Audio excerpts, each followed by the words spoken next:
hospitalized in Dikelia, a British sovereign base area on Cyprus. It's part of British overseas territory that falls outside of Cypriot jurisdiction. You got moved from Cuba's Little America right into Cyprus's Little Britain.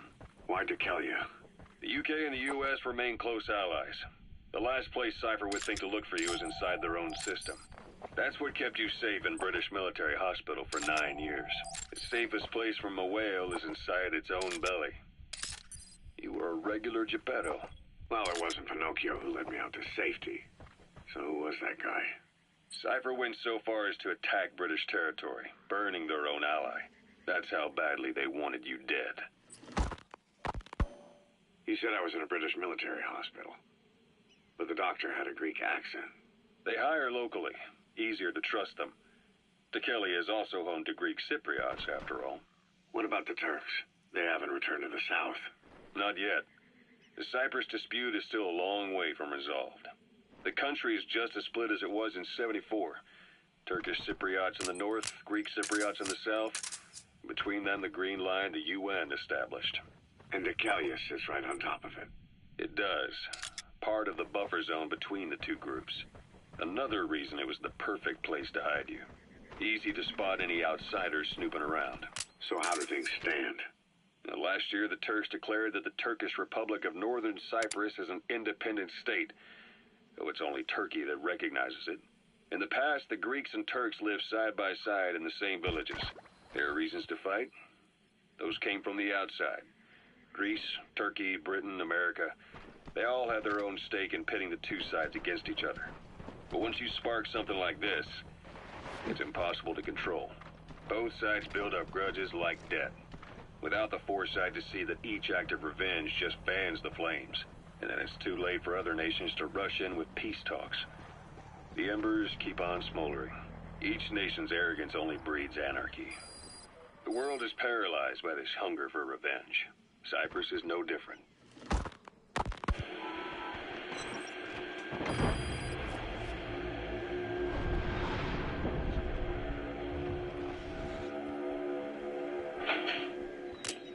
Subject on board.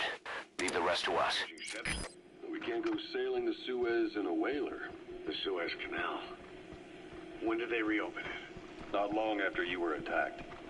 Once they finished sweeping it for mines after the Arab-Israeli conflict. Can you stand? We've got to transfer it to a container ship for passage through the Suez. Our destination is Pakistan, Afghanistan's neighbor to the south. There, we disembark and head via Peshawar to the Zero Line, the border. We'll travel to the Khyber Pass by road. And then? We continue on horseback. Afghanistan's main roads are under Soviet control.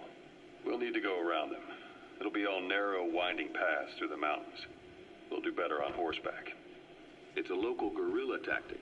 They use the higher ridges to avoid air recons. Then they charge down the mountains for ambushes. The Soviets still haven't devised a counter-strategy. Our time frame is only half as much as we really need. It's gonna be a tough march. Better horses than boats. Well, it'll make for good physiotherapy. Take the time to get used to that new arm. While the Soviets have indicated they are not participating in the Los Angeles Olympics, primarily because the United States has made no attempt to guarantee the safety of the Soviet Union's athletes, the United States is increasingly demonstrating the belief that the issue has nothing to do with its preparations, and in fact this is retaliation for the Western nations' boycott of the previous Moscow Olympics. That concludes today's news. That's quite some news. The Soviet Union not attending the LA Olympics? Yeah. Andropov's death has changed some things. He's coming too. Roger that. For the Western boycott of the Moscow Olympics. Countries boycotted the Moscow Olympics. Yes. In protest of the Soviet Union's invasion of Afghanistan. Over 50 countries were absent. It's too bad I didn't get to see Yamashita's judo. When the 40th Army crossed the Amu River 4 years ago, détente went right out the window. The U.S. Congress chose not to ratify SALT II, and Reagan's hardline politics won in the presidency in a landslide. According to him, the Soviet Union's an evil empire.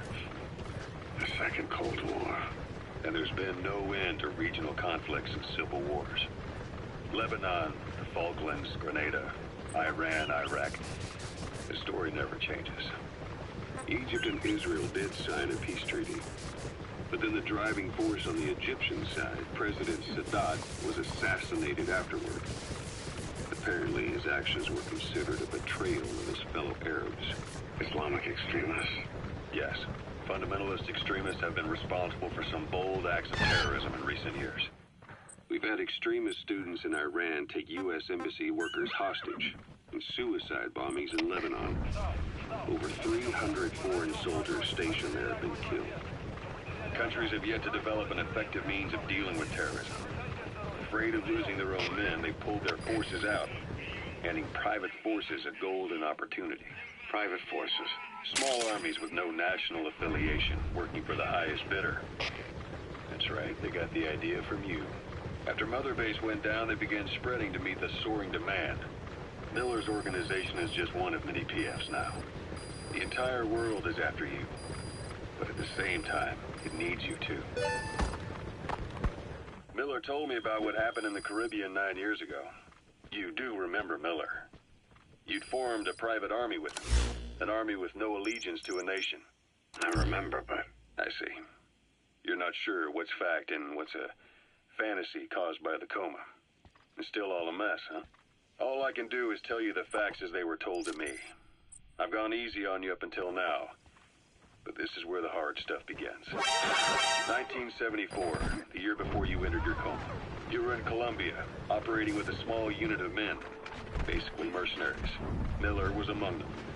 Miller was trying to find a way to turn his and your talents into a line of work. He was looking to start a business where you would fight on behalf of others around the world, those who needed military force. But the reality was, at that time, you didn't have enough gear to equip your own men. Then Miller came across this client. It was a huge job he was offering, but you had a shot at pulling it off. You accepted it and headed into Costa Rica. The client even threw in an offshore facility in the Caribbean. The Mother Base. That would be your new base of operations. Miller sure did have a head for business. As your mission went on, your unit grew and grew. More weapons, more money. Before you knew it, you were commanding 300 men. As the organization got bigger, your military powers swelled to match. It got so the international community couldn't afford to ignore you. You were just too damn successful for your own good. You, your men, had worn out your welcome. Everyone was out for you. East, West, First World, Third. It was only a matter of time before someone took you down. And that was XOF. Officially, they're an anti-terror unit under the CIA. In reality, they're Cypher's private strike force. They lured you to Cuba using Chico, the Nicaraguan revolutionary kid, and Paz, a mole who worked for Cypher as bait. While you were gone, XOF, posing as a nuclear inspection team, stormed Mother Base. At the same time, C4 they placed on the strut legs went off. The whole thing went down in minutes. XOF. Kisses and hugs followed by a big FU. All because of Miller's blind spot. A back door into Mother Base no one suspected. You remember a certain scientist. Huey was responsible for bringing the inspection team on board, giving the enemy a perfect opportunity to hit you at home. You were returning from Cuba when it happened. Mother Base came damn close to taking you with it into the Caribbean. Those of your men out on assignment returned right away. They refused to believe the wreckage in the water they found was Mother Base. But they checked the coordinates again and again, until reality finally settled in. You were supposed to die that day. That was XOF's primary objective. As far as most folks know, you did. The first doctor to see you wasn't even sure what he was looking at. Before they'd even finished operating, your men moved you to that hospital in Cyprus. It was a woman named Eva who arranged that. Rings a bell, huh? Most men in your condition would have been written off right from the start. But you survived. You went straight down to hell, and they pulled you out. Your eye wide open. Full of venom. The days of Naked Snake are long gone. Welcome back, Venom Snake. This world still needs you. Snake, try this on. A prosthetic arm. Yeah, Miller was calling it the arm that wasn't there. The physiotherapy's going well. Your arm's bulked up enough for it to fit. There. Perfect. A little time with it, and it'll work better than the real thing. What do you think? Huh. I can still feel my real arm. Well, you better get used to this one quick. You have any pain? Every now and then. Where? My fingertips. My left fingertips. Sounds like phantom pain. Your brain still remembers your old hand. Yeah. What about your vision? Can you see okay? Yeah, at the moment. Now, the shrapnel in your skull is pressing on your optic nerve. I'm told any hard impact could have an effect on your visual cortex. Yeah. The doctor mentioned that. Your brain might process visual information incorrectly. In other words, you could have hallucinations. You might see things that aren't there, and not see things as they really are. You experience any of that? I think so. When? Right after I wake up. Colors look faded. Colors, huh? Well, that's not a major concern in and of itself, but it could mean the difference between life and death in the field. You'll need to watch out for that. I will. All right. You should continue your physio. We'll be arriving soon. It's the last chance you'll get.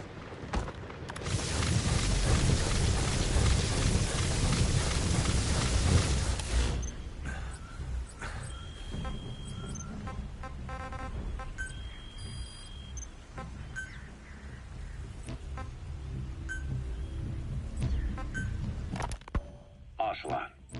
I hear they started calling you Shalashaska in Afghanistan. What's that about? You know the term Sharashka? It's slang for a suspicious, hastily thrown together organization. The word became associated with the type of forced labor facility in the Soviet Gulag system. OKB scientists and engineers who'd been convicted of crimes were sent to a Sharashka for forced R&D.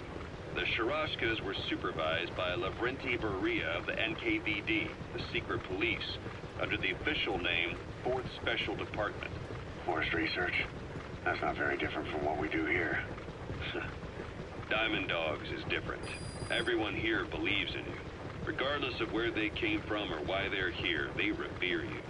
And they're fighting because it was their choice. And if it wasn't, they'd leave? Who knows? That's our reality here, whether it's real or not. If there's another truth, I don't want to know it. All that matters is that's the concept that's taken shape in their heads. The traces of a group ideology, our superstructure, to put it in Marxist terms. All right. Go on. Right. So anyway, at some point the enemy started calling me Sharashka. This was after the war in Afghanistan broke out. While I was keeping an eye on you in that hospital, I was also heading up interrogations here. The men I broke gave up their comrades and families, everything they wanted to protect them most. No real cause for it. I just let myself get caught up in the old Russian pride. And suddenly I received the honor of becoming Special Interrogation Advisor to the forced labor camps. But the more men I interrogated, the more people saw me as just that, the interrogator. It helped cover my real objective of keeping you safe. You went that far for me? Far enough to keep you alive. I ended up being pretty well known among the Afghan guerrillas. Some of them would have seen me on the battlefield. And that's how I got the second half of the name. Shashka. It's a sword. A type of saber from the Caucasus. Russian dragoons and Cossacks carried them into battle. Now, the Russian Empire had a general by the name of Fyodor Arturovich Keller. His bravery earned him the nickname Russia's Greatest Shashka. Someone must have known about that, because somewhere along the line, Shashka got stuck on the end of Sharashka. The guerrillas were using the name amongst themselves, and by the time I got to hearing about it, pronunciation had wound up as Shalashashka. So, half Gulag, half hero sword. It was a perfect fit. But you see how rumors and ideas about people can get out of hand fast. Once you create a character and put it out there in public mind, it warps and twists with every baseless rumor. And before you know it, all people see are phantoms. In my case, it works out just fine. I'm plenty used to working under aliases.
distract him. Понял. Всем состав. Срочно включите прицепление. Конец связи.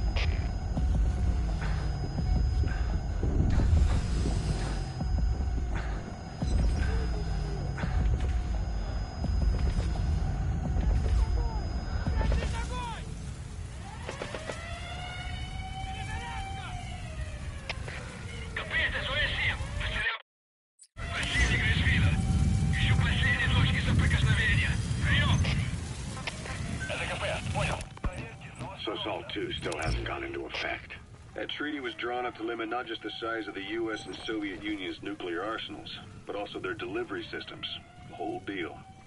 Just when we thought all those years of negotiations had paid off, somebody decides to invade Afghanistan. Timing couldn't have been worse. The president was in the middle of the SALT 2 talks back then. Maybe while you were busy trying to stop Peace Walker? I heard. President Ford was meeting with the General Secretary in Vladivostok. In his absence, the political brass in America detected what they didn't realize was false nuclear launch data from Peace Walker. They were on the verge of ordering a retaliatory nuclear strike. Coleman's big idea? Humans are incapable of destroying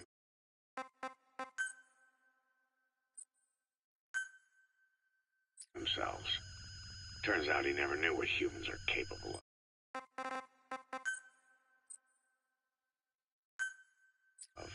If that AI...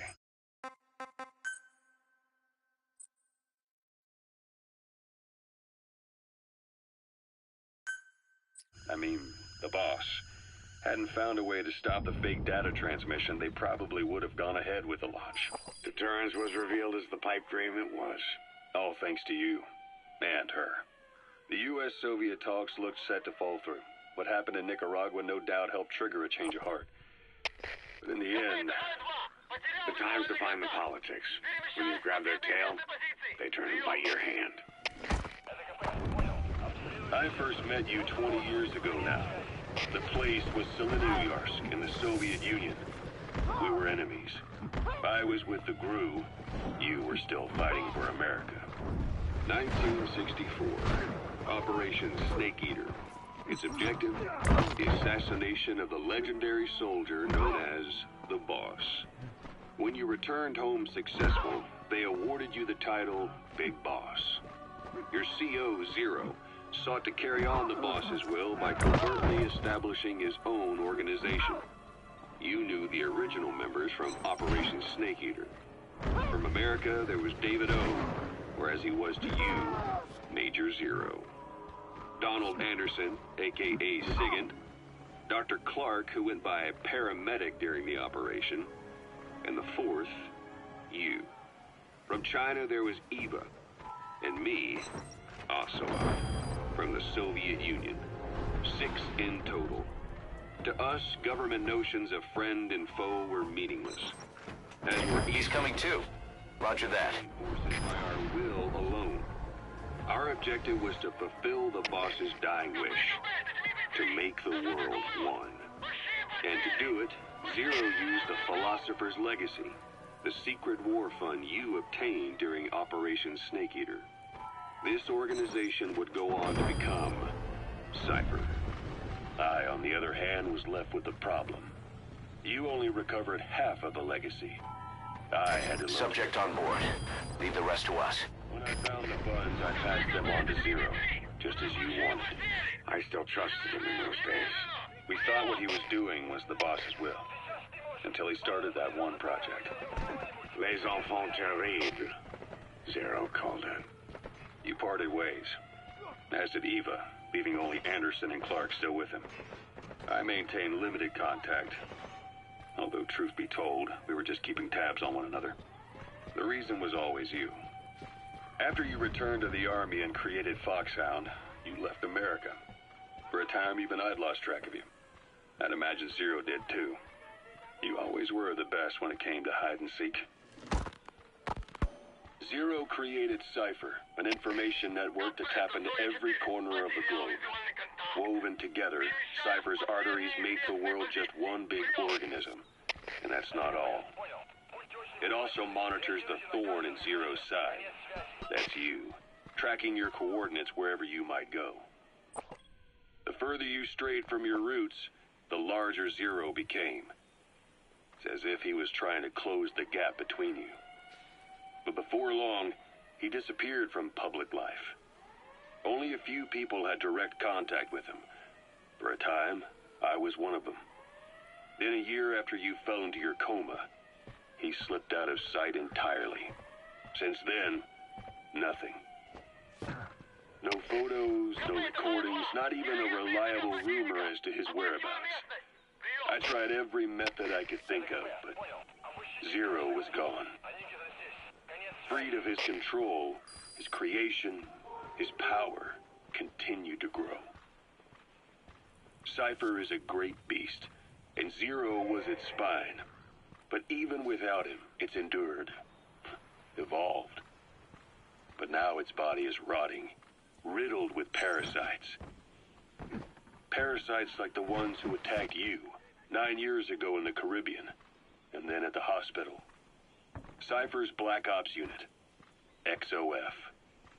They learned where you were, and came to wipe the slate clean.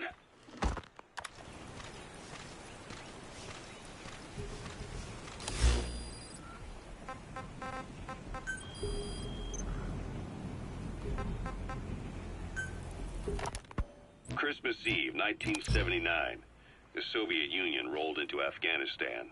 Muslims had revolted against the Soviet-friendly regime established the year before. The DRA forces could no longer contain it themselves, so the Soviets went in to intervene. The Afghan government was powerless and fraught with infighting.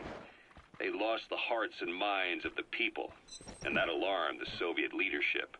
With the Islamic Revolution happening in Iran, the Soviets felt they had to act fast or risk the spread of Islamic revivalism. A superpower, sending a motorized rifle division against men on horseback with antique rifles.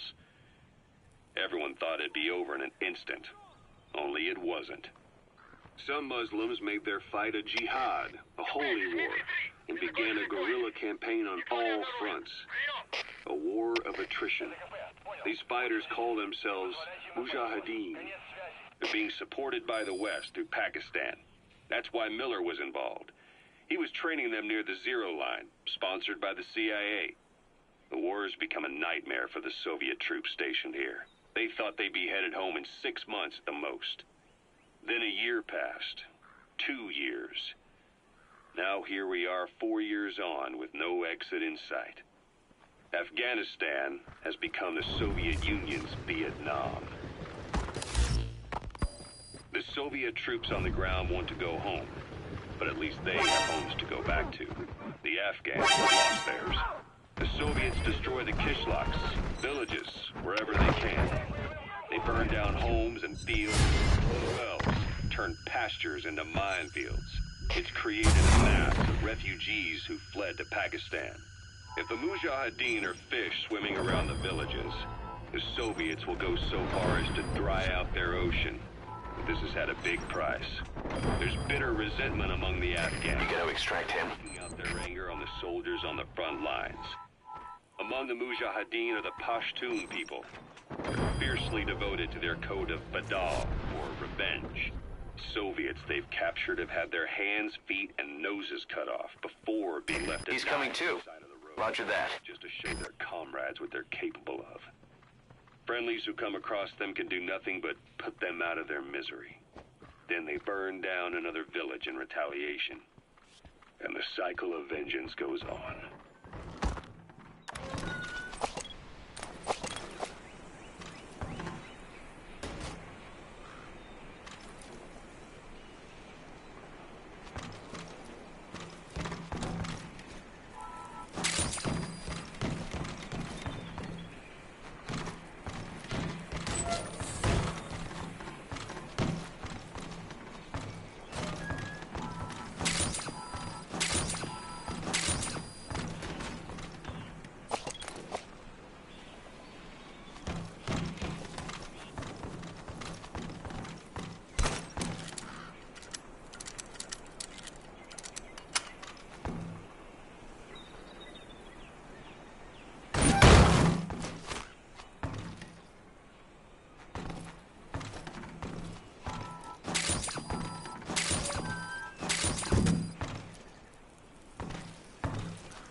this war. The Kremlin never expected to have this much trouble against the Mujahideen. Afghanistan is a tribal society. Tradition demands that its people stand up to any outsiders who set foot on their land. With the honor of their people at stake, they have everything to fight for. No matter how hard the Soviets hit them, they continue to appear out of nowhere, striking back, then vanishing again. But there's one thing even the Mujahideen fear. Every last one of them. The Soviet gunships. They're highly maneuverable and equipped with massive firepower. Plus, the underside of the fuselage is heavily armored. The Mujahideen can barely scratch them with their small arms. Anyone who hangs around gets mowed down by the gunship's heavy machine guns. This new honeybee weapon that was given to the Hamid fighters, it's no doubt something to help them strike back against the gunships, which makes it a weapon that could change the course of the war. Those guerrilla fighters known as Mujahideen don't actually belong to a single organization. Afghanistan is a multi-ethnic country. You've got the Pashtuns, the Tajiks, Uzbeks, Hazaras, and each of them is split into their own tribes, large and small. Each ethnicity has several rebel organizations that their various tribes gather under. They're united under the banner of jihad, but that doesn't mean they work like a single standing army. Just look at the area around Smasy Fort. A lot of Tajiks used to live there, but they fled after the Soviets started their Scorched Earth campaign. With the area uninhabited, the Hamid fighters, who are Pashtun, decided to move in. The Hamids are based out of the city of Peshawar. We passed through it on the western edge of Pakistan. The Pashtun people have long lived in Afghanistan and western Pakistan. They used to travel back and forth frequently. Then Britain went and established the border that still stands today. The Hamid fighters get generous support from the Pakistani government. The government wants to use them to secure influence over Afghanistan. Their liaison with the Hamids is Inter-Services Intelligence, and behind the ISI, you have the CIA. That's probably how the honeybee ended up in the hands of the Hamid men.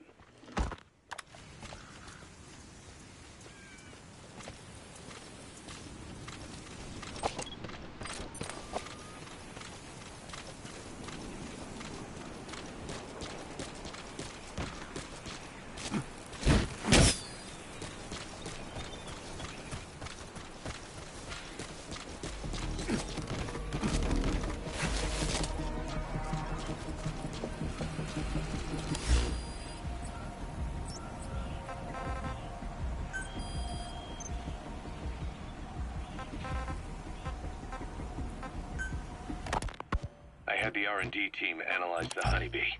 How? The CIA wanted it with everything intact. They took it apart to look at it. Then they put it back together. Everything intact. That's the R&D boys, all right. Turns out the honeybee's homing capabilities are a cut above previous manpads. It can detect a broad range of infrared wavelengths, and even ultraviolet for supplementary guidance. Hence the name, huh? Right. Honeybees rely on UV light to fly. With this device, flares don't do the target any good. That's why the Soviets are losing so many gunships. And why the CIA was so desperate to get it back. It wasn't just about preventing the Soviets from devising countermeasures. What if the likes of Iran got their hands on it? American aircraft would be put at risk too. We can use this tech to develop our own portable missile.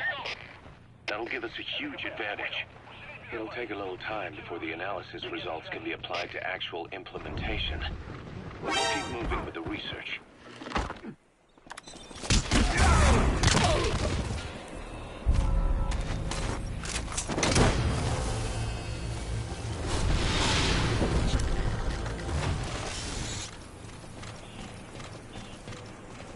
You gonna extract him?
attacked us in the mist.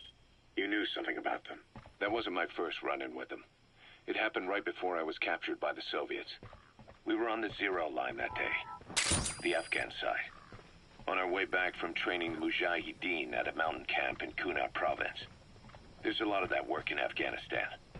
Most PFs shy away from it because it draws too much attention. But for us, that was the whole point. The job itself went great. We just had to make it back to a tribal area in Pakistan. But all of a sudden, visibility got real bad. It was no sandstorm.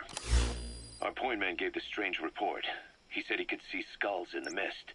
Skulls. The next moment, he went silent. We scrambled into formation, right before his arms and legs came raining down on us. It was always supposed to be a dangerous mission, so I had Diamond Dog's very best with me. We were calling out to each other. But one by one, the voices just went dead. Whatever happened to me, I lost consciousness before I knew it. When I came to, I was in a Soviet camp, tied to an interrogation chair. Could they be some new Spetsnaz unit? No. The ones that interrogated me were just the average rank and file. Whatever group attacked us, the way they moved was just insane. And that mist, appearing out of nowhere. The Soviets don't have tech like that. If they did, Ocelot would have heard about it. I doubt the West does either. Otherwise, the folks at Langley would be sleeping a lot easier. Why'd they come after you? Wish I knew. I'm the only one who survived. Though I don't think they planned it that way. If I was their target, they wouldn't have just handed me over to the 40th Army. Whatever the case, we need to watch our step until we know who they really are. And boss, if you ever do run into them again, don't try to take them on. You just get the hell out of there. When I first started dealing with Zero, with Cypher, it was a somewhat parasitic relationship. Though, a mutually beneficial one. Cypher had no army of their own, so they wanted us. They wanted our strength. They approached me as a potential business partner. But they had other motives. Cypher coaxed us into Central America, into that U.S.-Soviet proxy war, to fuel Mother Base's growth. Once we were big enough, they'd force us to join them. That was the plan. That's why they had Paz, still Zeke. Right. And if we refused, she would use Zeke to fire a nuke from Mother Base. The world would consider us a liability, and countries would unite to destroy us. We stopped the launch. And yet they still took us down, through that fake inspection they orchestrated to cover up their sabotage. That power Cypher wanted. We don't have it anymore. So why are they still after you? Is it just the fear of leaving you alive? I don't know. Was Zero really... All I know is the man I knew wouldn't want this. What do you mean? We have to consider that it might not be Zero we're dealing with. We know virtually nothing about Cypher anymore. How big they've gotten, what they want, or even who they really are. The new Mother Base started out as a test drilling rig operated by a mineral resources supplier, but their project fell through. The Seychelles government was happy to hand the place over to us. It was just scrap on stilts. So with a few dummy construction companies set up as fronts, we started renovating the half-finished rig. From the outside, it looked like the project was back on rails. Kaz, you... What? I see what you're doing. Recreating the Mother Base we had 9 years ago. Only this time. That's right. The Mother Base Cypher thought they destroyed will return from the grave to kill them. We'll prove to the world that we were the victors. And if we lose again? They can't fool us the same way twice. Now our enemies are in plain sight. And when our organization gets too big, we split it across companies. Any company that draws attention gets liquidated, and its capital is back-channeled into a new company. Most PFs are small-time operations anyway. And in this business, the minnows go bankrupt all the time. We've never aroused suspicion. Plus, we have Hewick. Hewick? Human Exploitation Company. It's a business specializing in intel gathering. Think of it as a civilian intelligence agency. Kaz, that's... Remember what they were trying to accomplish at the prison facility in Cuba? That gave me the idea. We dispatch moles into conflict zones around the world, and each sets up an intel network on site. Then they stay in place to give us stable points of contact when other nations intervene in the conflicts. Hewick's strength is that it has a cutout at each level. You get your job from one guy, then you hand it off to another. No one has direct access. It's a perfect black box. Hewick members also work their way into the superpowers intelligence agencies to make sure Diamond Dogs gets work. We have those countries by the balls. That's our deterrent when we need it. Networking? In the intelligence community? Sure, that's how we've grown this far. And when you go out on missions, intel from Hewick will be there to back you up. But despite all that, Cypher has its eyes on us. The only reason I'm not dead is that they needed to know where you were.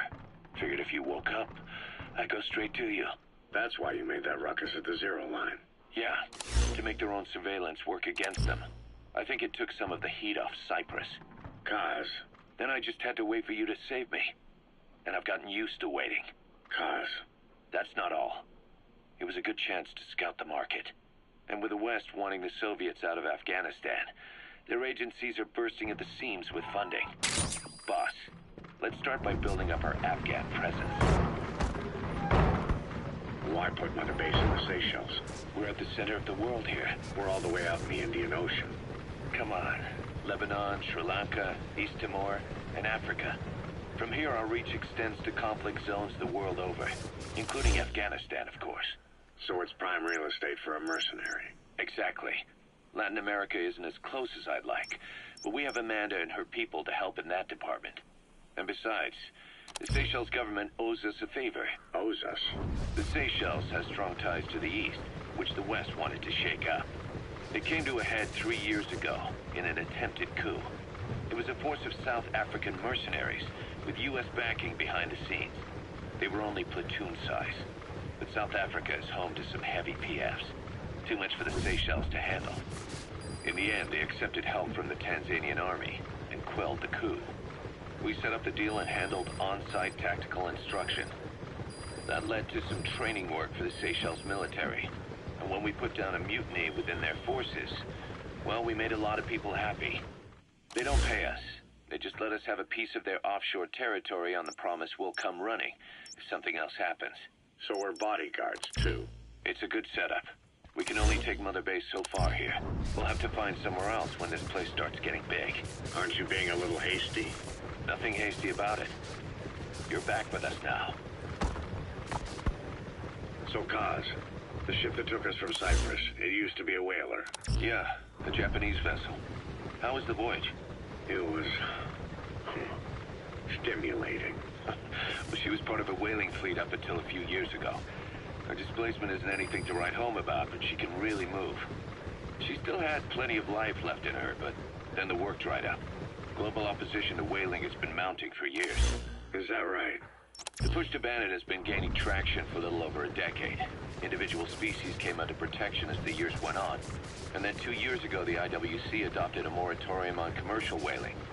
Several countries, including Japan, fought it to the bitter end. But eventually, most whaling companies had no choice but to throw in the towel. You haven't tried whale snake? Can't say that I have. When I was a kid in Japan, practically everybody ate it. That good, huh? The country was poor in those days, and whale was cheap. International opinions changed since then. In any case, that's why we were able to get a bargain price on the ship. Of course, we did end up spending 5 times the purchase price in modifications. We had to really work to fit in all the ESM and communications gear while keeping the whaler look intact. Right now, she's going around conducting SIGINT missions. In the future, we plan to use her as a communications relay base between you and Mother Base, and also as a chopper resupply vessel. Diamond Dogs. The word diamond originally comes from the Greek adamas. It means indomitable, unyielding. Other words for the stones often mean eternal bond, fortitude, or purity. The same is true of the Star of Bethlehem flowers you laid on the boss's grave. They represent innocence, as well as chastity, yielding to no man while maintaining one's virtue. In other words, staying loyal to something.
boss said the number of private forces is increasing, and they've modeled themselves after us. They're a far cry from the likes of us. But why? 9 years ago, we made enemies of the world as a nuclear-equipped force, independent of ideology or state. Yes. Sooner or later, the real UN would have stepped in. So why are they giving these PFs free reign? That's our fault, too. What do you mean? What happened 9 years ago was a real problem for a lot of people. An organization as big as ours, with our facilities, was wiped off the map. Not an easy thing to hide. But if our existence came to light, so would the names of our clients. We had contracts all over, east and west, from superpowers to banana republics. The lot. Our clients denied all association with the likes of us. They had to make sure things didn't blow up on them. But at the same time, they missed us. Boss, that's a serious injury. It won't heal on its own. You'll need to treat it with first aid. The international community turned a blind eye to what happened to us, despite still needing people who could do our jobs. History couldn't afford to lose us. As soon as we were gone, they needed a replacement. So private forces spread everywhere. And they're all just a phone call away. But still. I know. PFs are totally different from what we envisioned. Nation-states, revolutionaries, terrorists. They have a lot of clients, and Cypher is one of them. Cypher stays anonymous, but I know their work when I see it. In the eyes of those clients, the world's PFs are all just expendable pawns. The clients don't have to worry about losing their own men. Nobody knows they're involved, and PFs are cheap. In short, the world is chewing up soldiers and spitting them out. Even some of the old Mother Base's survivors are still working for PFs. Some guys created their own smaller forces. Others were taken on by emerging PFs. Everybody's gone their separate ways. But none of them are living their dream, because they're not fighting with you. Of course, I tried to headhunt as many of them as I could for Diamond Dogs. It was all a waste of time. They said they weren't interested without you to lead them. But now you're back. And everything's gonna change. We'll unite all private forces under you, transcending nations and economies. What is a nation? Just a patch of dirt. The bonds among us will surpass nations, and that's what'll put the world under our control. We'll establish a new kind of country, redefine the very concept of it. Even Cypher will be below us, an extraterritorial federation of military nations, the United States of Force. Once word of Big Boss's return starts traveling, that'll be our true deterrent against Cypher. In other words, no one will be gunning for you. Cypher lacks a large-scale fighting force. PFs are the perfect tool for them. But those PFs revere you, the legendary Big Boss. If Cypher killed you now, they wouldn't take it lying down. Maybe they'd even go... Subject on board. Leave the rest to us. They wouldn't keep doing Cypher's dirty work, even if it put their lives at stake. That's why it's no longer a benefit to Cypher to get rid of you. The very fact that you're alive is our greatest defense against Cypher. Nice to know. It'll buy us some time while we get back to full strength.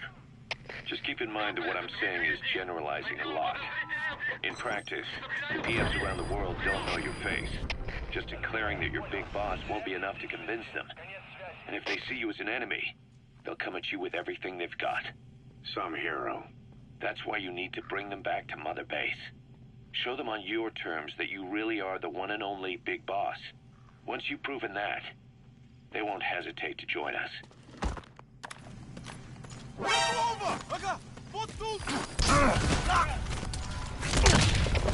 Всем боевым группам, это кафе. Мы вступили с войска. Всем боевым единицам, приготовиться к бою.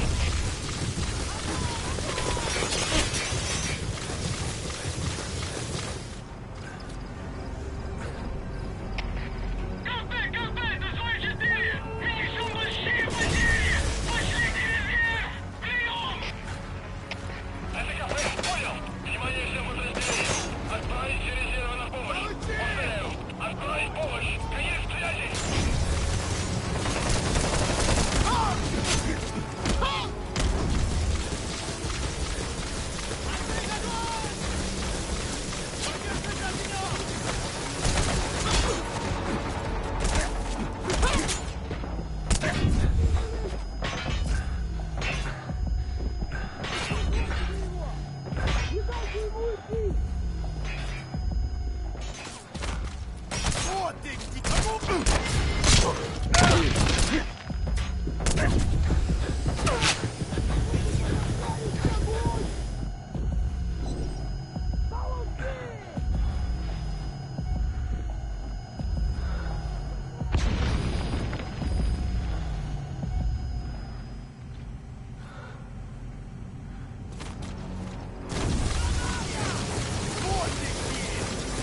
Hey, quit kidding around.